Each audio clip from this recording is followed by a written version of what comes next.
Okay, let's have a look at exercise 9, Rita Retail. So what we're doing now is doing both the income statement and a balance sheet together. We're doing two financial statements here. And here we have Rita Retail. We have a list of transactions. Here they are. And they will be both income statement transactions or accounts and balance sheet accounts. And we need to, here's the a beautiful outline of a statement of income, and what we want to do, or what's proposed here, is to populate this statement, this income statement, with the accounts here in the appropriate places, add it all up and arrive at that profit, and then put that profit into the statement of changes of equity here, add in your other balance sheet account balances here, and create the balance sheet as well. Now, what I'm going to suggest is leave these for revision for when you come to do a test. Because when you do a test and your exam, it will be paper-based and you'll need to be able to do it like this. So you do want to practice doing it on paper. However, for now, I am going to provide you with an Excel spreadsheet with these account balances in it. And we're going to move these account balances around on the Excel spreadsheet. And this is a great way to learn. Plus, when we do the adding up, we know the adding up is going to be correct. But it's also an excellent way to learn to construct these financial statements. So here's Rita Retail. But let's go and have a look at our model statements, okay? So down here on this page, this is the page where our model statements come from. And here's our statement of income, and over here is our statement of changes in equity and the balance sheet. Why that's yellow there, I do not know. That should be green because I like green. Something's changed there. Anyway, let me put that green. Now, over here, have a look at this. What I've done here are all the accounts for the model statements. These ones here are the income accounts, and these ones down here are the balance sheet accounts. And what I've done on the left is I've labelled them.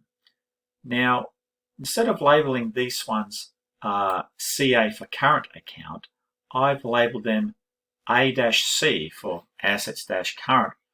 Because it falls out in order. When I put them in order, they fall out into a much better order, one that you want to work with. Here are our non-current assets, so rather than putting them under or labeling them NCA for non-current assets, I've labeled them A-NC for non-current assets. What that does is puts all my assets at the top here. That makes it easy. And with our liabilities down here, I labelled my current liabilities as LC instead of CL, and my non-current liabilities as L-NC. And so when I put them in order, when I sort them out, they fall out into an order which is more usable. Good thing to do when you're working in Excel. And what we had originally with all these accounts, I'm going to highlight all of these accounts there, and I'm going to go up to this neck of the woods. I'll pull that down there. Up here where it says we've got this A to Z and this funnel filter, I want to click on this sort and filter and bring up custom sort. Okay, this little window pops up, and first thing I want to do, it's got this my data has headers here, and it does because I highlighted my headers when I highlighted all this data. So just ensure that's ticked. And I want to sort this by ledger accounts because this is going to put it back into alphabetical order of all the accounts. Okay, so let's do that. Bada bing. There it is. These are all the original accounts I had. And what I did is I classified them on the left. Okay, so accounts payable. I labelled L liability for current. Accounts receivable is a current asset. Advertising expense is an expense -S for selling. ES, bad debts. EF for financial expense. Bank loan due November 11. So that's a current liability. Buying expenses and cartage inward is both part of COGS. So I classify them down the left here, as you do, as you've been taught to do. Then when I highlight all of these, what I want to do now, once I've classified them all, I go back to this sort and filter, click on the custom sort. If I've selected the heading, then I want to make sure that my data has headers is ticked. And now I want to sort and classify according to the classification column. Okay, so let's select that and then hit OK. And see how this works out. I've got all my assets at the top here, my current assets, my non-current assets, that one too. I've got COGS here. Now I've got balance sheet items and income ones all mixed together. EA, EF, EO, EQ. So these admin expenses, I can just take all these here and transfer them over to my admin expenses. Here they are down there. I've ordered them in order of largest to smallest, and we can do that. And so this is how I created these statements. I put these, I classified them, put them in order of classification, and then started just dragging them around. I didn't have all this here. I had to create the headings. I just started dragging them around. So let's have a go at this with Rita Retail. See how this works out. We start with all our headings here in our income statement, so we know where the headings are. That's nice. Let's start classifying these.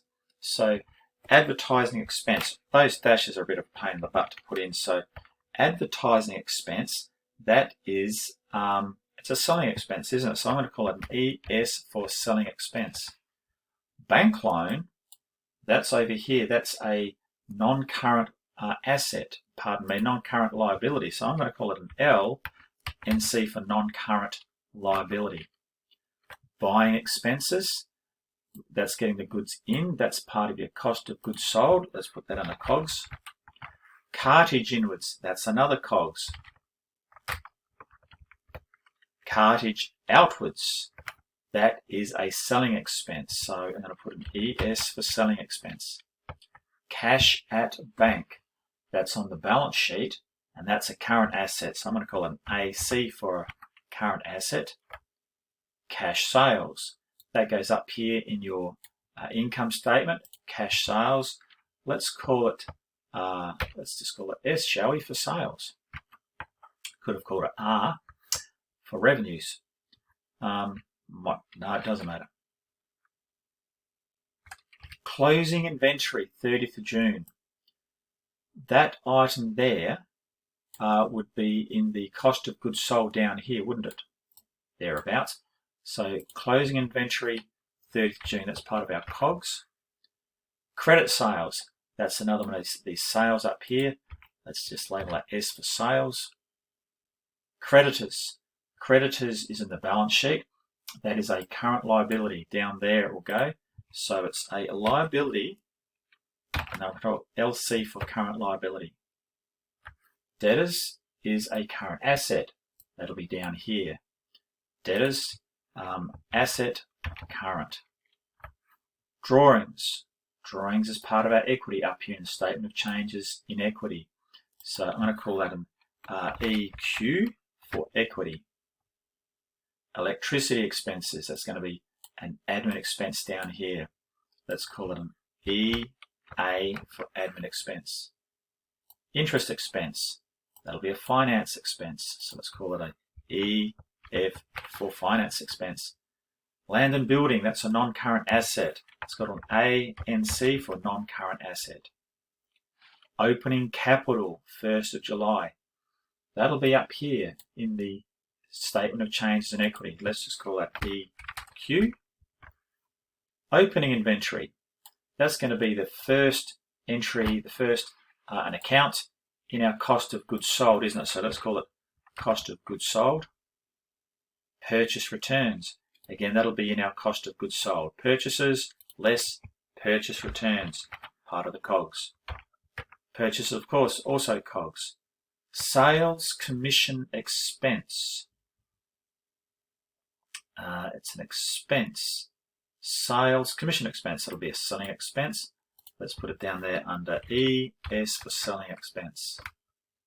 Sales returns. That'll be up here in the income statement. Let's call that just S for sales returns. Shop fixtures, fittings and furniture. Hate that name. Anyway, that's what it's called. I like either furniture or fixtures and fittings, but it's shop fixtures, fittings and furniture. It's a non-current asset in the balance sheet. Let's call it a asset, NC for non-current asset. Wages expense. That'll be a general admin expense. Let's call it EA for admin expense. And inventory. So we've got closing inventory up here, 200,000, and inventory down here, 200,000. That's because inventory is one of two items that appears in both statements. Inventory is part of your COGS, and inventory is also a current asset. What's the other one that's in both statements? It's not actually on our list here at all, but there's one other item that is on both statements. We'll come to that later on. Where are we here? Inventory. This inventory here, the one up here is in the COGS. This one here, it's exactly the same amount. It's the same account that just appears in both. This one is a current asset. We're going to put it over there. So let's call it A for asset, C for current asset. I'm going to pull those two items down to here because I want to select that, these headers. I want to select all this, and I want to put this, to sort this in order of the classification. So I've selected all my accounts, including the headers. I'm going to go up here to sort and filter, custom sort. My data has headers, and I want it sorted in order of classification. Okay, here we are. Here's our current assets. Here's our non-current assets. Here's our cost of goods sold. Here's our admin expenses, finance expenses, equity, sales expenses, current liabilities, non-current liabilities, and S for sales. So we've classified all of those now. That's an important step. The next thing we're going to do is put those over into our financial statements. That's where the real fun begins. We've just done the preliminaries here. Another thing we could do here is order some of these in order of liquidity or even the size. Non-current assets, we'd order in order of size. They are already there. Cash at bank, debtors and inventory. It's just fortunate that they have fallen out in order of liquidity. COGS, we're going to have to sort those out into their order. We might like to do something like this. Where does it start? Opening inventory, that's the first one. Then we have purchases, less purchase returns, number 3. Then we have our buying expenses and cartage inwards. And to close up the COGS is our closing inventory. So we can do a bit of a sort here. Let's do this one. I'm just going to select those 6 items, part of COGS. Custom sort. Here we are. Now I do not have headers, so I'm going to untick that box. And I want it sorted in order of column A. Bada bing, there we go. Here's our COGS. Look at that. Opening inventory, purchases, less purchase returns, buying expenses, cartage inwards, and less closing inventory. Now they're all in order. Beautiful.